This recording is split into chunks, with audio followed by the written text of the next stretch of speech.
Est-ce que vous savez qu'il existe des camps de lépreux sur cette terre? Les débats autour de la réforme constitutionnelle divisent la classe sociopolitique congolaise en ce jour.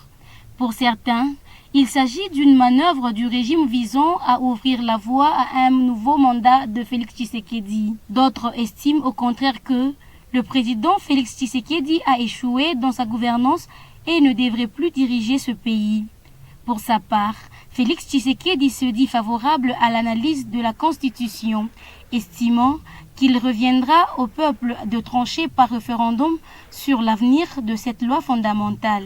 Intéressé par ce sujet, Ornikar Banzamolakisi a dans sa déclaration fustigé la prise de position des hommes de Dieu autour du changement de la constitution congolaise. Pour lui, les hommes de Dieu ne devraient pas se mêler dans la politique.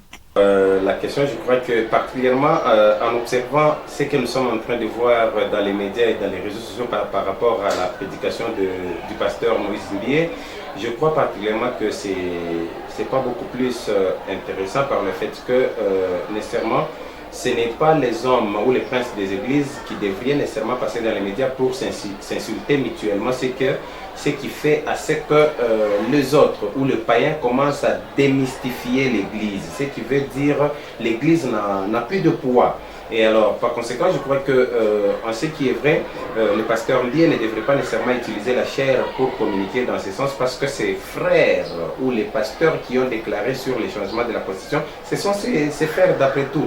Et d'ailleurs, par conséquent, s'il avait une reproche à faire, le mieux serait d'aller le voir en face et de donner sa position qui est contraire, bien sûr, au lieu d'utiliser la chair pour traiter les autres de lépreux, ce qui donne de l'eau à boire ou des tonus nécessairement aux politiciens pour insulter nécessairement les hommes de l'église. Je l'avais toujours dit que l'église a tout le pouvoir, bien sûr, de participer à la politique, mais pas bien sûr en utilisant les caméras et les micros, par le fait que en utilisant les caméras et les micros, ils se comportent directement comme des politiciens. Pour ce qui concerne la question liée au troisième mandat en faveur du président Tshisekedi, Ornikar Banza estime que le pays doit commencer à changer les personnes à sa tête, question d'avoir de nouvelles idées. Alors, sur ce qui est vrai, si le président actuel voudrait nécessairement faire le troisième mandat, je crois qu'il fallait nécessairement faire passer une autre personne après ces deux mandats.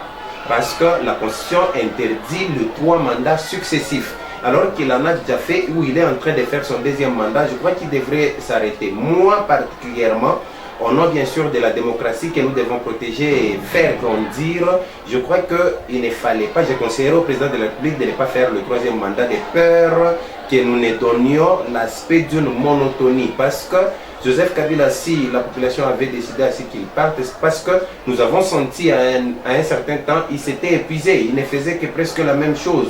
Alors que les changements de personnes à la tête de l'État créent de nouvelles idées et par conséquent, ça peut permettre à ce que le pays se développe.